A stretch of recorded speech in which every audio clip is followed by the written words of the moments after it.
Alright, we got a few more new releases from this month. I'm a couple of weeks behind, but we're getting there. I'm going to start with Captain America Brave New World, which is the fourth Captain America. And I don't know how much I need to really sum up how I went into this, because I feel like we've been through so many times.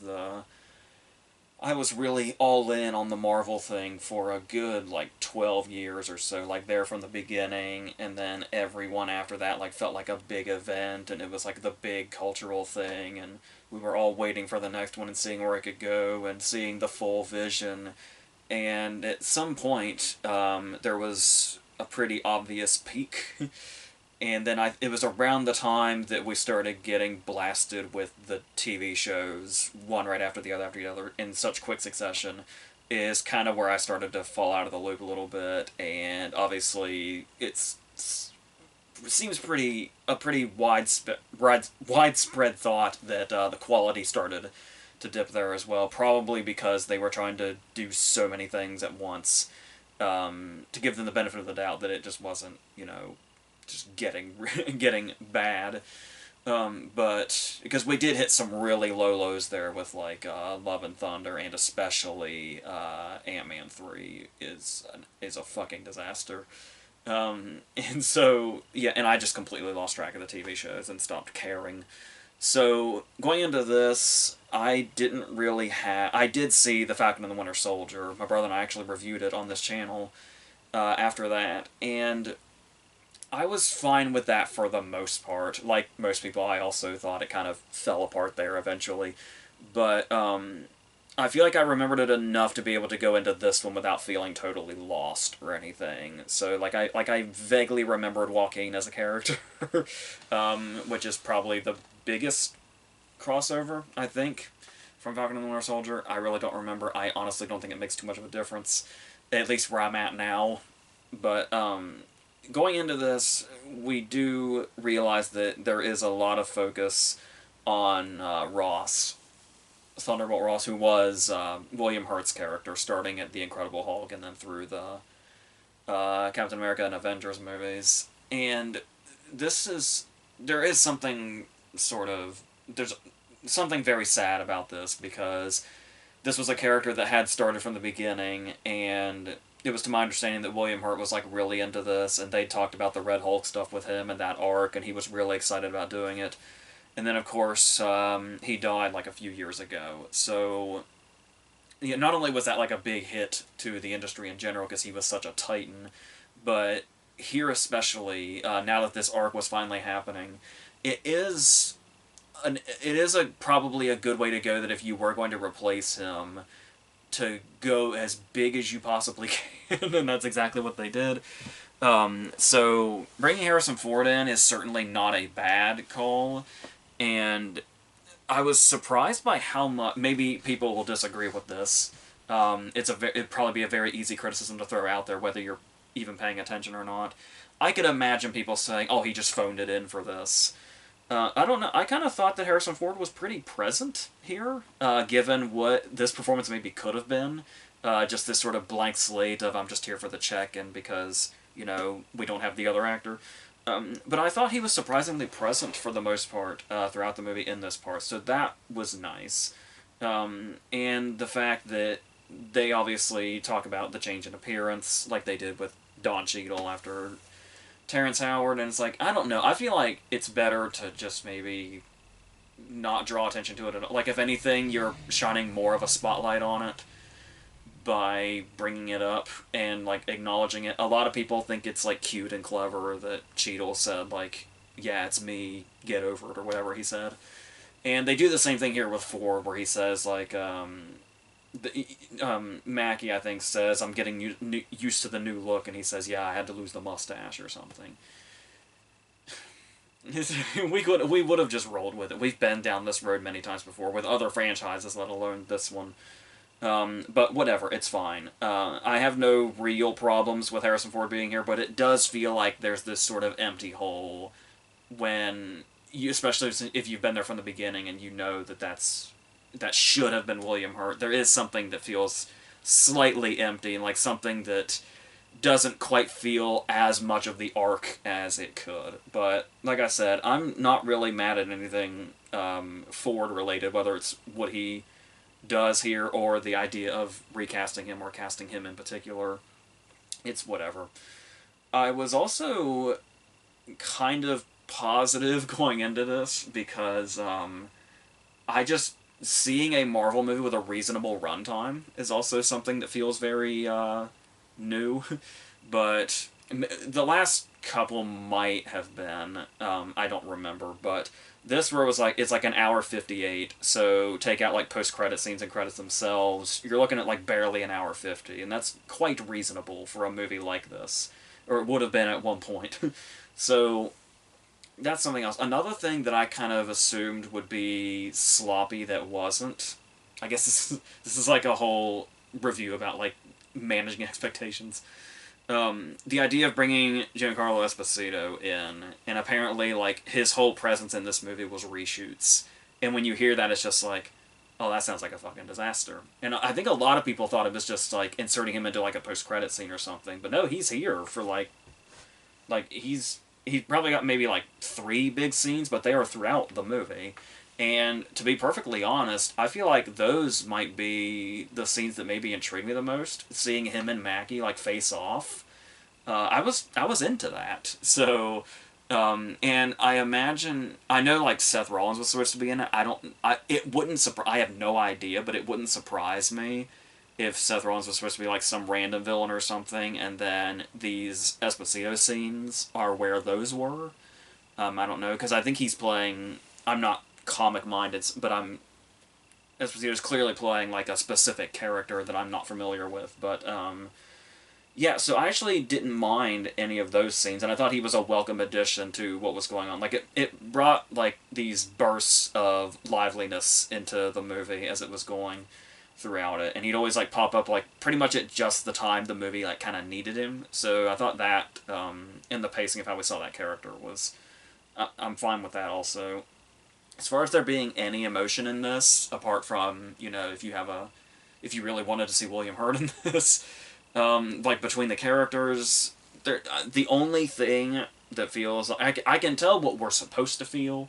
But the only person that kind of really came through in an emotional way, I guess, is Isaiah. Another character that I do remember carries over from Falcon and the Winter Soldier. And yet, like, weirdly enough, it was like his sort of like how dear he held like his suit, like his normal suit, was something that was like it gave that character depth in a way and gave him like this sort of tragic air, apart from everything else that was going on with him. And that was the only time I remember like feeling anything. Like there's a point in time where Joaquin gets like shot down, and it's just like I had nothing. I had nothing at all. And there are maybe I'm like 2 weeks late even talking about this movie, so I don't know what's a spoiler and what isn't. But we can talk about the fact that obviously Bucky shows up. And this is another one of those things where you can tell how we've kind of moved on, where it's like, I remember any time another character would show up, it was always like a really big deal, and it was like this great moment, and it's like, yes, I love seeing this person. It makes me feel like everybody's here in the world, and you never know who's going to pop up, and it's so exciting. And it's like, we see Bucky here, and it's like, yeah. It's like, I guess we probably could have counted on that. It doesn't matter that he's an Oscar-nominated actor now. Most of the people in his franchise are Oscar-nominated actors now, so I really had nothing for that. And then they did the thing. Now, mind you, I did find this really annoying in this particular moment, but I did think about it after the fact and realized that I don't think they did it very often, which I could be happy about, where it's the idea that Marvel, a lot of the big criticisms towards Marvel for the longest time was the quipping and the comedy lines, where they couldn't let one single moment live as itself without throwing in some, like, comedy line that just completely sucked all of the emotion out of it and all the sincerity out of it. And that happens with the Bucky moment here, where he has, like, kind of a nice sort of monologue here about, because it almost feels like it's directed at Sam the character, but also Mackie, because a lot of people have been saying, like, that they don't buy Mackie as Captain America. They think he's better as kind of a supporting character, and Mackie himself is better as a supporting actor. And it seems like he has difficulty carrying a movie like on his shoulders and being the lead of the pack. And I can kind of get that because he's had some phenomenal supporting performances. I can definitely agree with that. But I can kind of get where that's coming from, especially when you're following up the command that Chris Evans had as Steve, and how that really was this really big factor of the success of the entire franchise, was that having that kind of presence and that kind of command when you're at the front. And so Bucky has this whole monologue that he gives to Sam slash Mackie about how he doesn't have to be like up here. He can just be like, I'm not trying to make an 8 Mile reference because we're talking about Mackie, but yeah, he just has to be somebody that people can people can aspire to be him, and he's not just a symbol, like this unattainable symbol that's speaks about whatever. It's really nice, but then they undermine it with Sam saying something like, "Oh, did your speechwriters write that or something?" And then Bucky chimes in like, "Oh yeah, did you like it?" and stuff like that. And it turns into that whole thing.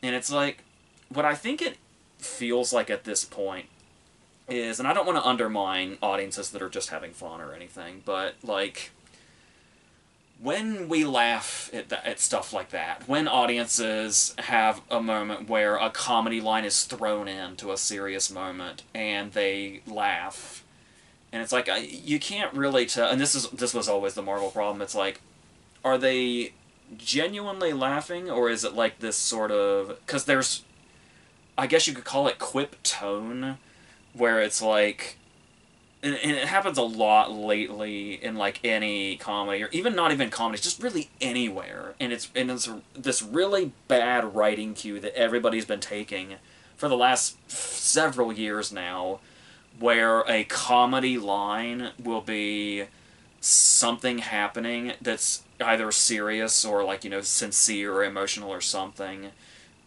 will happen unexpectedly or something, and then there'll be a character that just flatly describes what just happened. And I don't know when this shit started, but it's never added anything to anything. But it's that. It's like I said, it's like that quip tone where if somebody just like just describes what just happened in this very specific tone, this comedy tone or this flat tone, it will like, as like a Pavlovian response, will garner a laugh, even if it's not even something that's particularly funny. It's just like, this is the part where you laugh and the audience laughs, is what the interaction feels like. It's really kind of weird. And maybe there's people that just genuinely laugh, and that's great for them, but I just feel so, like, emotionally distant from all of this at this point.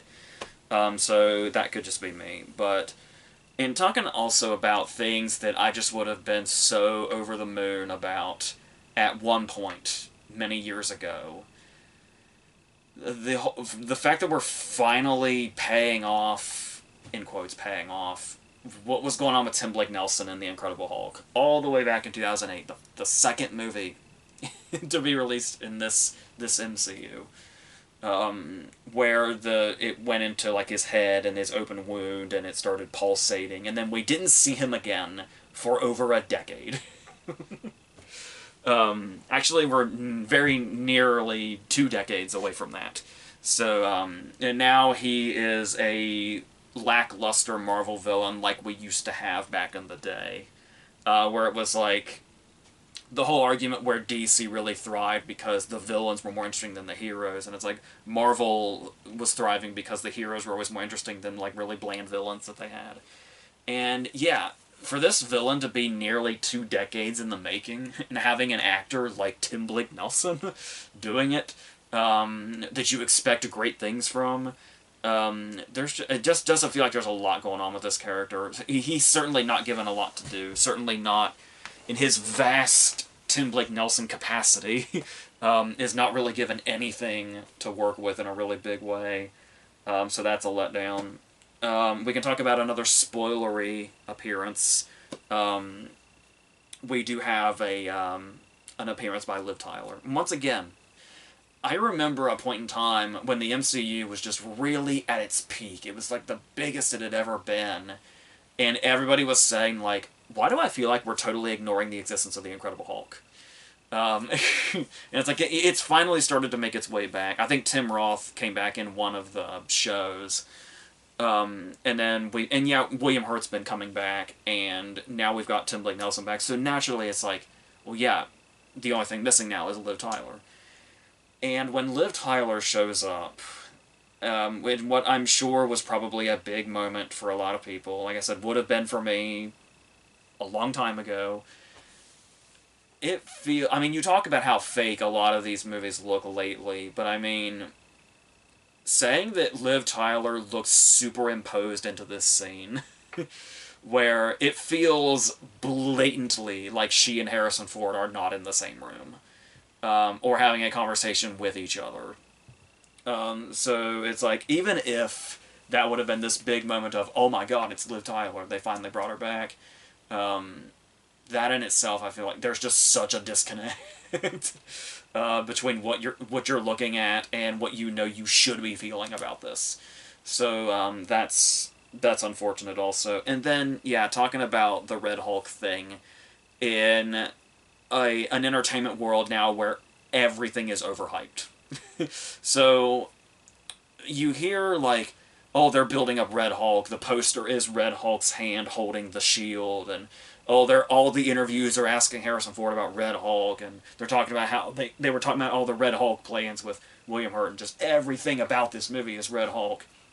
And it's like, when we get to, like, the third act of the movie, and Red Hulk is a sequence that is less than 10 minutes long, I am so thoroughly unsurprised.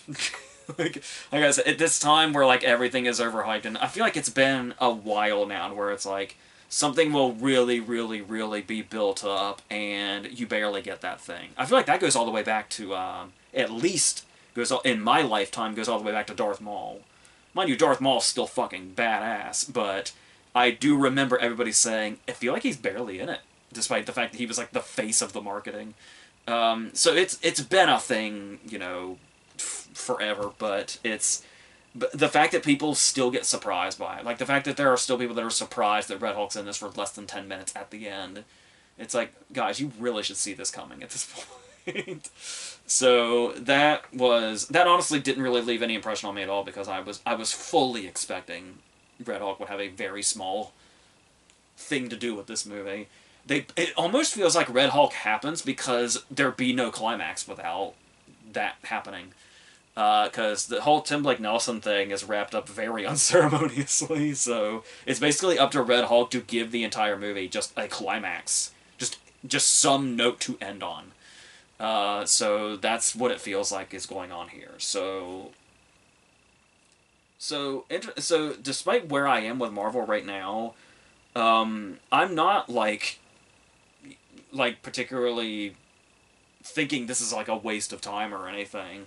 There's things in here that I actually do like, and like I said, I like the idea of just having a Marvel movie that feels relatively modest by comparison to everything needing to go super, super big. Like the fact that the climax is just a less than 10-minute sequence with just a Hulk. It's like, yeah, let's bring it down a notch is kind of what you need, probably, and then I guess you can work on building yourselves back up. I don't see myself falling back in love with this, but, like the franchise as a whole, but, this doesn't leave, like, a bad impression or anything. It's just very here, which, when you have stuff like Love and Thunder and Quantumania, it's like, just being here, if the MCU insists on continuing, I'm fine with this, I guess, but, and as somebody that's just, like, checked out, kind of on this, it's inoffensive, so it's got that going for it, I guess. So, so let's go on to The Gorge, which is a movie I was kind of, like, really looking forward to. It's Scott Derrickson, who did, you know, The Black Phone and Sinister, and you've got Miles Teller and Anya Taylor-Joy. I still think, you know, Anya Taylor-Joy should take a little bit of a break. But and I've never been a particular fan of her. Like when The Witch came out, it's like, oh yeah, she's gonna be awesome, and then it's like, not only is it just like overexposure, but it's just like, I just don't know that I'm into most of her performances. But still, I had some hype here, because I think a lot of it also had to do with the concept, because it's basically the thing of in Zack Snyder's Dawn of the Dead, when you had Ving Rhames on the roof of the mall, and you had Andy, I think was his name, on the other roof at like the gun shop, and they communicated through dry erase board from a distance, and they like made games of like shooting people and stuff like that. They basically take that and they decided to make it a movie. And that's something where it's like, normally I would just probably be dismissive and be like, oh, it's just that thing. But that's a concept that's interesting enough and fascinating enough to where when you see that in Dawn of the Dead, you would say, oh, I'd kind of watch a whole movie of that kind of interaction. And so for about 45 minutes, I was pretty invested in this movie. I was like pretty into it. And even if something came up where I was like, I don't know about that, I forgave it immediately because it's like, because I'm in it now. Like, you know, whatever.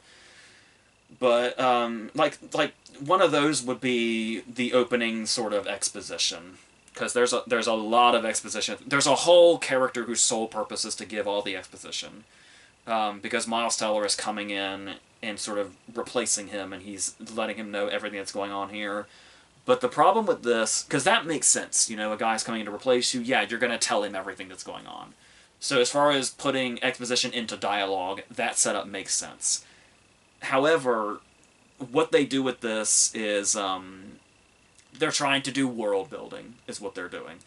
And so, and you know, world building is they're trying to set up every possible thing, every possible scenario should this become some sort of franchise or something, or some continued world or whatever. Everything has its own terminology, when you could just... When you're in... I understand world building if it's going to be some big franchise, or if it's like a TV show. But if it's one movie with one story, you can probably just keep it simple. I understand the appeal and the desire to like want to really build your world up. A lot of people are really into that no matter what it is. I fall more in line with the whole, if you can keep it simple and not a lot changes, I'd go simple. I'd go simpler. But yeah, but they go as far as to like, they even have the moment where they play the reel of film and you have the scientist that comes in the white coat and explains everything. And it's like, this is something where I feel like it probably could have been more intriguing if we were more in the dark. Like, I'm trying, like, everybody... I'm gonna blame CinemaSins for this, honestly. It's this desire people have to know everything, and when something like even remotely ambiguous happens, people demand an explanation like right now. Otherwise, the movie doesn't make sense or has what people call plot holes, because people just don't seem to know how to digest something in this way of maybe let a movie breathe or kind of, you know, let it fall into place as it goes. So like I said, we are just bombarded with exposition at the beginning here, and we have the person in the white coat that comes in and tells us everything.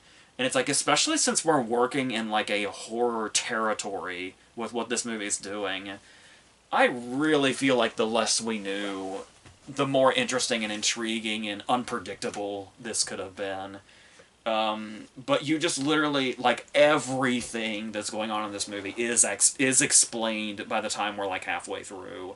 And I don't know who that appeals to, because what is the percentage of how often explaining everything that's going on in a movie like this made it better?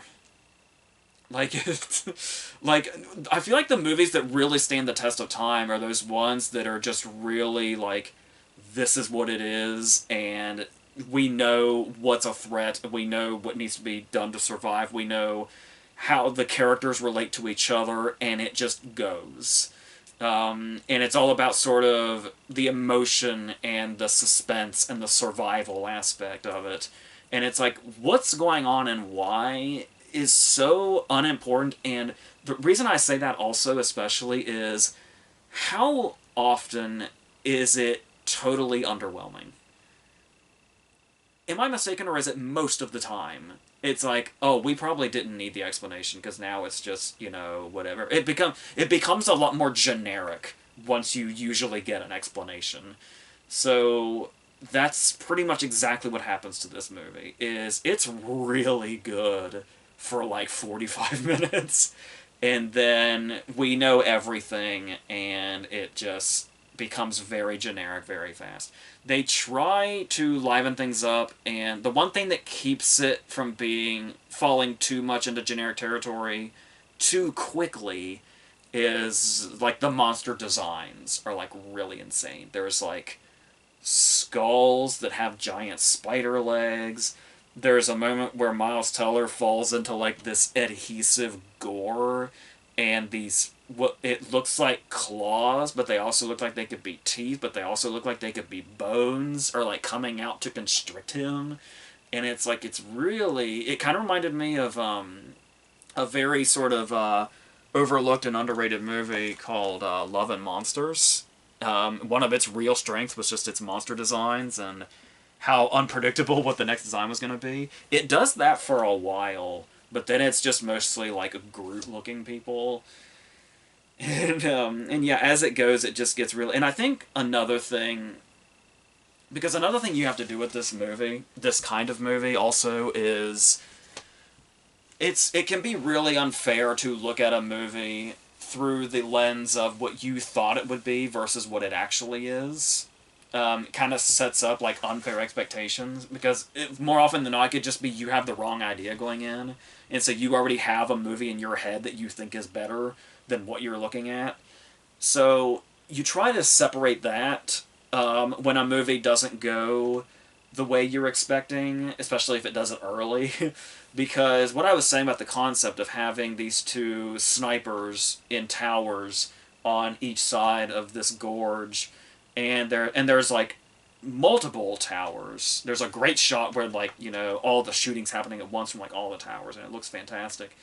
But this focus of just the two of them, and how this love story blooms through like them communicating through like writing notes to each other and looking through binoculars and communicating that way, and like playing music together, playing chess together, or something like that.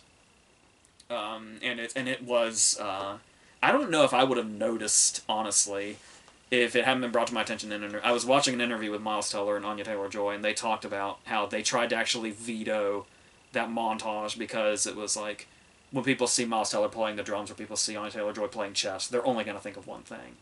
But they were overruled, and that's still in there. So, like, the fact that it's just in a quick montage, I probably wouldn't have even registered it until later anyway. But yeah, this story of them being across from each other and communicating that way, and what's going on here, because the action is like exciting and suspenseful when it's happening, and they're at this distance, and it's like, this is really good, and I'm really liking this. And then I might be saying too much at this point if you haven't seen it and you want to, and you're like sensitive to spoilers, but it's a little less than halfway through when Miles Teller decides he's going to cross the gorge and go to her, and they're going to meet in person, and a love story happens. And it's like, wow, that happened really early. It's like, I can kind of get if he was eventually going to get over there, but man, it happens way early than I would have thought. And then from then on, it's not the movie I thought it was. So with that, I feel like that criticism works here because it already established for like a good 45 minutes that it was working. And so when it does decide to become what it becomes, like I was saying before, it gets significantly more generic than it felt initially. And that's really unfortunate because it really had like a good thing going here. But there was, once again though, because I was into it and I was invested, I tried to hang on, because there is a scene at the beginning where we see Sigourney Weaver hire him, and then they're dropped off. He's given the instructions by the previous guy, and then at this moment at the beginning, we see what this, like, you know, shrouded company or whatever they are does, and what they're capable of. So when he crosses over to her and goes to her tower, and they, like, spend the night together, it's kind of in our heads like, oh, I didn't want this to happen so soon, but another part of it is like, but we know he is absolutely not supposed to be doing this. So there could be suspense there. There could be this tension of, oh man, they're romantic, they're happy to be together, but oh man, they're gonna rain hellfire if they find out this is going on. And I was trying to hold on to that to keep the tension, but I don't think the movie was trying to have attention to that. Like they address the fact that, you know, he's absolutely not supposed to be doing that, but then it never feels like that's the danger when it probably should have, because you would have still had suspense in these moments or some sort of tension, but it's not there. It's all focused on the love story, and then they end up in the gorge, and that's where we spend pretty much the second half, and then it's just a generic monster movie. And it doesn't help at all that once they're in the gorge, nothing feels like it's really there. Like, you can, like, it literally, it's like you are watching them drive through a soundstage, is what it looks like. And you can see, like these CGI structures, or like, they kind of look like branches. I could swear we see them driving right through those branches. There's no indication that there's something physically there. Nobody's doing this as they drive through the branches. They are just driving straight through on, like, the sound stage. And yeah, and it becomes a letdown very fast. So, but as far as if their characters work and their chemistry works, yeah, I guess for the most part, it's like, there's a nice moment when, like, there's like when he leaves her, like, a Merry Christmas message and stuff like that, and when they, you know, connect through chess or drums, or in that montage or whatever it is, we feel that. There's also stuff, and maybe this is just my Anya Taylor-Joy thing, but, like, we see that she's, like, this badass sniper and all that, but they also have these moments where she, like, dances or spins around, and she does that a lot, and it feels like they're trying really hard to make her, like, cute. And I just wasn't feeling that. So, and they go all in on that quite a bit, because they also do the thing where, like, she has, like, this whole backstory with, like, her dad, and he has the backstory of nobody. It's like, that's another thing also where it almost feels like we know too much. Because I feel like if we were just dropped in on them, and they were, like, already in the towers, and then they catch each other's eye for the first time, and that's what we witness, and that's where it takes off, and then we gradually sort of learn through context clues about what their backgrounds are. There's blatantly a scene where she's crying over a picture of her dad. It's like, I don't think we even needed to have the scene with her dad at the beginning. That scene wouldn't have told us, but, you know. Like I said, that's another case of, is that a proper criticism, or is that just me unfairly saying the movie should have been something that it just wasn't? I don't know, but, yeah, I'm really let down by the second half of this movie. It's also that second half in the gorge when we see the roll of film with the scientist coming out and explaining everything. And it just gets so generic, and that's really unfortunate, because I was really into this for quite a bit, and was really trying to give it the benefit of the doubt there too as it was going, but it just kept getting farther and farther away from me. But there's some strong elements here, but it sort of falls into its own traps, unfortunately. But it's not bad. So, yeah, I'd maybe watch it, like, one more time, like, maybe a few years down the road when it's, like, October or something, and I'm just watching, like, monster shit or something. I might, you know, just go back to that randomly, but that'd be the only context, I think, so that's a bummer. But let's go on to Bridget Jones. This is another 4 in a franchise, like we started. This one is called Mad About the Boy, which follows up Bridget Jones's Baby, which was really surprised me at the time it came out, and I still love it's. The third movie may still be my favorite. I did rewatch 1 and 2 recently, knowing that this was coming eventually, And one, I haven't seen one in a long time, and it is really good also. I do think it's interesting. I had noticed the shift, and this one, to stay on topic, this one continues that shift, which is when I went back and watched them all, I noticed that the first movie feels particularly British, if that makes sense. Like, it feels like a British movie, and then everything from The Edge of Reason forward feels like an American romantic comedy that just has British characters in it. And so, and this one continues that. That's just an observation I noticed when I was watching them all back. But for this one in particular, to follow up Bridget Jones's Baby, which I loved, we are obviously jumping ahead in time a lot because a lot more time has passed. Just like between The Edge of Reason and Bridget Jones's Baby, now there has been another significant, like, nearly 9-year jump, which is insane to think about because it feels like Bridget Jones's Baby just happened. But yeah, there was another jump, and the movie definitely addresses this jump.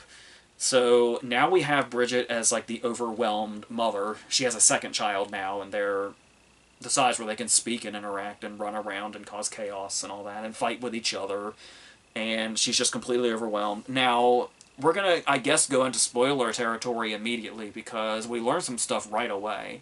Very Clerks 3 flashbacks with this opening scene.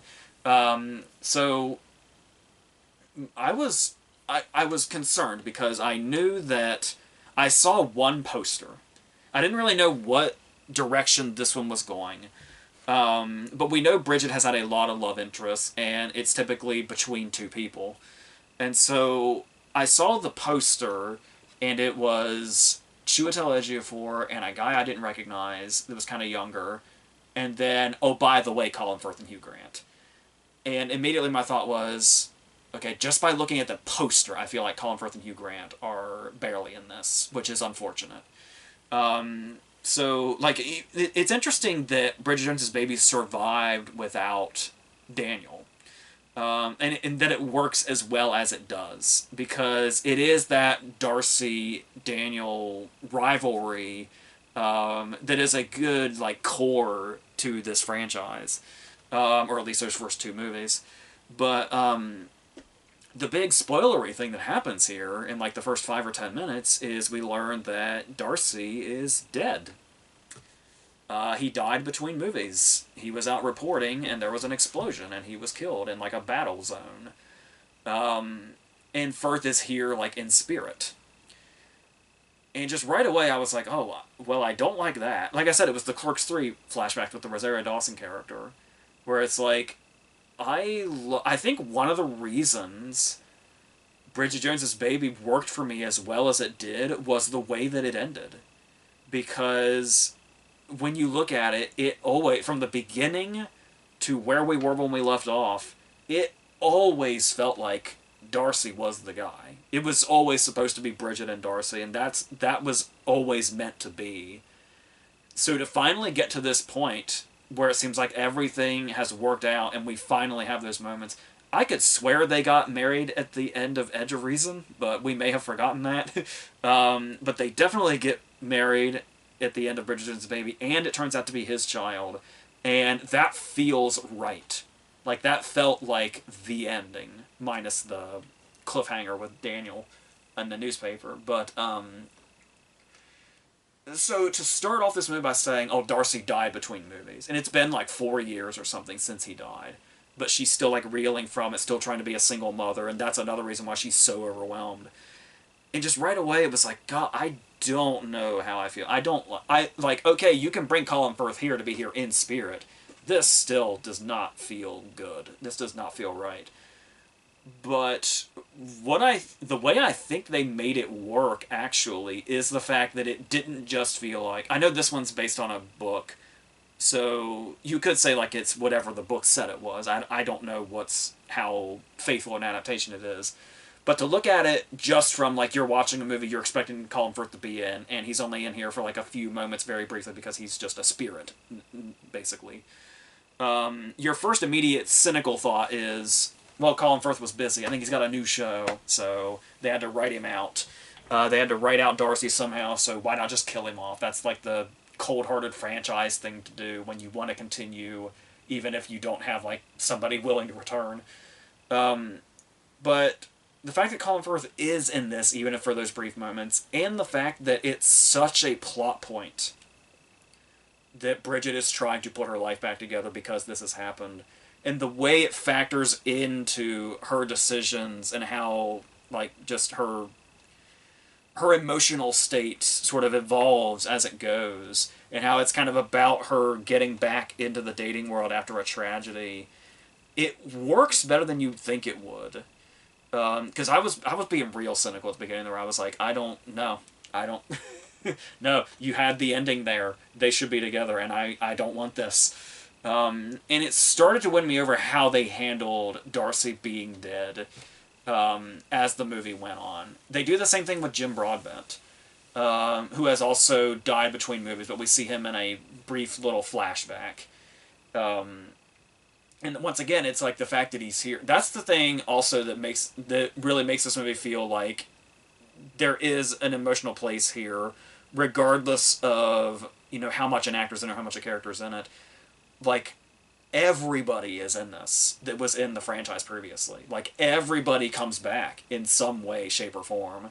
Whether it be, like, her friends, like Sally Phillips and Shirley Henderson and, oh my god, the guy's name I'm blanking on.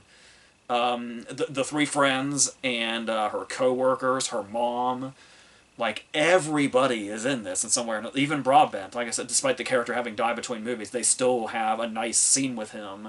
And it's another thing of, like, Bridget sort of transitioning into another part of her life, having this moment with him, and this, like, advice that he gives her. And, yeah, so it feels very much like a gangs all here kind of movie, but it also definitely feels like we're branching off into another territory, which makes sense because that's what Bridget is having to do with her life.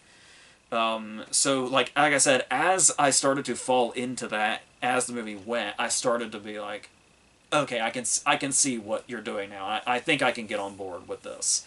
Like, it all makes sense emotionally for the characters, so that's good. There's also some interesting scenes here with Hugh Grant, because we meet Daniel early again, and you see him at first. I think Bridget even says something like this. You see Daniel in the movie, and you see the way he behaves towards this girl. I think they're like at a funeral or something, or some kind of like a poetry reading, and we see him at first, and we're like, oh my god, he hasn't changed at all. But then as it goes on, it's like, I don't think it's just that Daniel's changed. I think he's even worse. As far as the way he treats women and the way he views them, and just the people in his life in general. Which is actually quite fun. Because the way they play with that also, where Daniel is always this character where it's like, at the end of the day, Daniel Cleaver is like a fucking scumbag. Like, he never... I love the fact that his character, like, never had a redemption arc. Like, he has always been a piece of shit. But he's also one of those people that's, like, always there. Even though he is not reliable in the slightest, and he will fuck you over any chance he gets, he is there. So it might seem weird at first. It certainly weirded me out at first when Daniel is basically the, quotes, uncle to her children now. And, like, we're introduced to this, to Daniel being, like, the uncle, before we learn that Darcy's dead. So it's, like, really confusing at first, where it's like, this doesn't make sense as far as where this character would end up. But the fact that he would be there and would look out for the kids after Darcy's death, despite everything they went through, and the fact that he still seems like he hasn't changed as a person or has even gotten worse. There's these bits of humanity in him that are there, but not blatant. Like I said, there's never going to be a redemption arc for him. He does end up in a very sort of like happy and content place in the movie. But even knowing him as a character in the past, we feel like there's a sense of completion, that everybody's where they need to be. Which is, I feel like, the point that this movie's trying to get to when it lands. And I think it reaches that. But, like, there's one moment in particular that Daniel has that's really great. And I love the way they did it. Because it's in such a Daniel fashion. Where this is something we don't see at all. We just hear him explaining it to Bridget. It's after he's been watching the kids and she gets home late at night. And he talks about how he had a connection with the son, and they were talking about death, because obviously after Darcy's death, the son is like having a total existential crisis. And Daniel was there, and they talked about it, and he said they had a hug. And it's like, and he said they were like both emotional, and it's like, that's really big for Daniel, I think. But it's like, he says it in the most nonchalant way possible. He says it in such a Daniel / Hugh Grant way that it's like, the arc is there for the character, but he's still very much Daniel. And I love that we're putting these moments of humanity in him without changing the character. And they feel very real. Like, it feels very realistic that a character like that would show that kind of humanity, but then try to be nonchalant about it. And it's something we as the audience never see. We only hear about it secondhand. I really love the way that was handled. And we there is some jokes here that, like, you know, because obviously we're updating with the times. We had those in Bridget's Baby also. And this one, it's her frustratingly trying to sign into her Netflix account, and it's more complicated than it needs to be, and she ends up throwing a fit. I love that. I'm not sure, I don't know if Netflix is going to be mad that this Peacock movie was showing that Netflix is a pain in the ass, but that's kind of funny to me. Now, the reason why I mention all that, this is the crazy part. So, everything I just said, pretty much everything I just said, minus what I was saying, was where we land at the end. The revelation about Darcy, seeing all the other characters come back. There's a great scene where she hears them like as voices in her head, but they're like all there in the room with her. And they're throughout the. It's not just that one scene; they're there throughout the movie too. But we see all of that. We see all the characters again. We see the moment with Broadbent. We see these moments with Daniel and where they all are now, and it feels like we're like half an hour, 20 minutes or half an hour in or something, and that is when we realize that this is all the opening. The opening credits begin after all of that has happened. And that's, maybe it's not like, you know, as far in as like Eternal Sunshine, certainly not like Drive My Car or anything like that.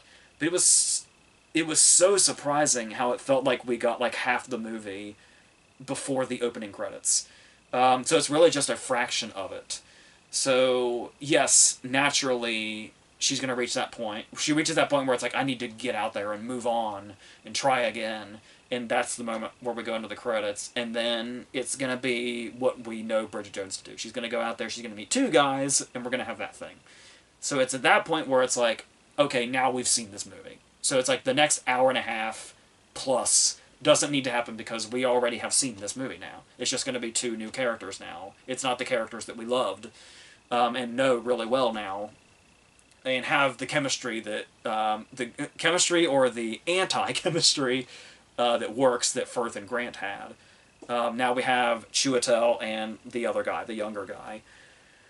So, it is interesting that we focus on the younger guy. We introduce Chiwetel multiple times throughout, and they do have this heated argument about her son's existential crisis and the idea of, you know, science versus, like, you know, how you feel about the afterlife and what you hope or expect the afterlife to be.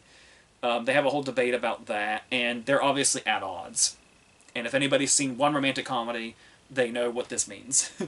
But in the meantime, we have the other guy, the younger guy, and what I like about this and the way they handled it was I feel like they used our familiarity to their benefit.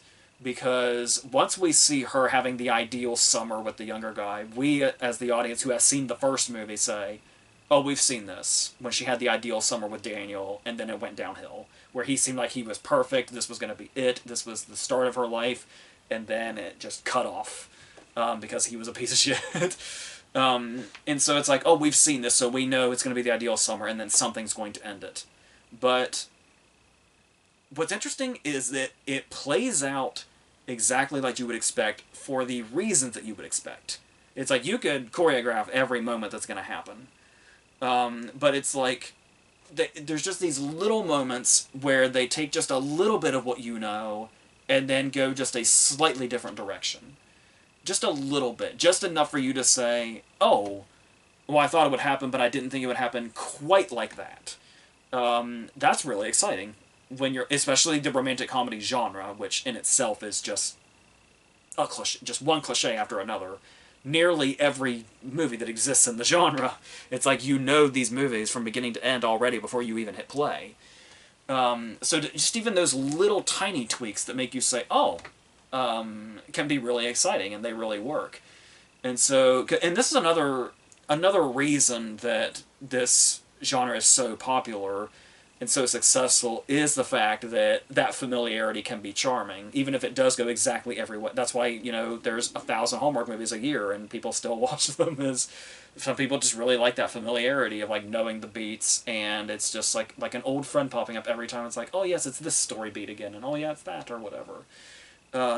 So the fact that we get that and the little tweaks kind of at the same time, where you're getting exactly what you expect, but also slight turns. It's this really nice concoction of like everything. So I was really liking the way they were handling that. And the other comedy bits throughout. Like all these movies kind of have those moments where it's like these little comedy set pieces that go through.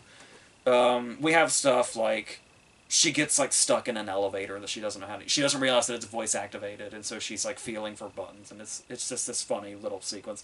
It's the way Renee Zellweger is able to play like that kind of comedy, where it sounds like an obvious bit or whatever, but she has just such this sort of classic way about her, where it's like Renee Zellweger could so believably be in romantic comedies today as she would if she was around in like the 1940s. She could have pulled it off back then and today equally in kind of the same fashion and make it work in like any decade. And I love that about that's I think another reason she's like the perfect Bridget, obviously. Not just the fact that she's lived in this character for so long, but and they also do like a physical bit where she has like lip enhancement that goes wrong, which is something we've seen before. But like I said, it's watching Renee Zellweger play something is a little different than just like, oh, we've seen this bit before. It's like there's a particular pleasure of seeing her do this kind of comedy, and she does it so well. So yeah, and it does get to a point where it does feel quite long, and it is the thing of having like two guys in her life. And the fact that instead of it being like, oh, is it going to be this guy or is it going to be this guy, the fact that it is that structure we know of, it's one guy, then it's the other guy, does almost kind of feel like we've watched one movie and now we're watching a second movie with Chiwetel. But still, overall, I feel like it comes together pretty nice. And like I said, when you think of them doing a fourth Bridget Jones movie, and it's like, even if, the third one was surprisingly really good, there's still like an expectation of, is there going to be a reason for this? Is it going to just be retread? Like, what are they going to do? And I don't know, there's just something, I guess, comforting about this movie in its familiarity, but also the changes that they made. So, and yeah, it's just not, I just think this is a nice franchise, and I like that it's like, even watching Edge of Reason back, I felt like the bar was really low for how I remembered Edge of Reason, which was really quite vague. I didn't really remember anything, which made me think like, oh, it's probably total shit, because it's also the one that nobody talks about. But it's like, no, I think Edge of Reason's kind of fine. It's a bit, like I said, it kind of goes from, you can see the British romantic comedy transition into the American romantic comedy. You can see that plain as day, and there's going to be a dip there. It doesn't feel as clever or anything like that, and it feels much more like there's the whole prison sequence where they're singing is like that, but it's like, I don't know, I don't mind Edge of Reason either. So I think it's just these characters, I think, and Zellweger especially at the center of it, is the reason to keep coming back to this. Now, mind you, again, this does feel like a proper ending, so maybe we are there this time. They do the thing where it's like we get a whole, montage of pictures at the end and stuff like that. There's a nice callback to Darcy's sweater from his first scene in the first movie, at this party at the end. And yeah, it's just nice. So I appreciate these movies, so I think that's how I can leave these. So that's going to be these three. The next thing is probably going to be The Monkey by itself. I'm going to do because I've been doing that Stephen King short story series since like 2020. So that'll just be by itself. And then whatever, that Woody Harrelson movie that just came out, that'll probably be brought up at some point, and we will continue. So until then, I think that's it.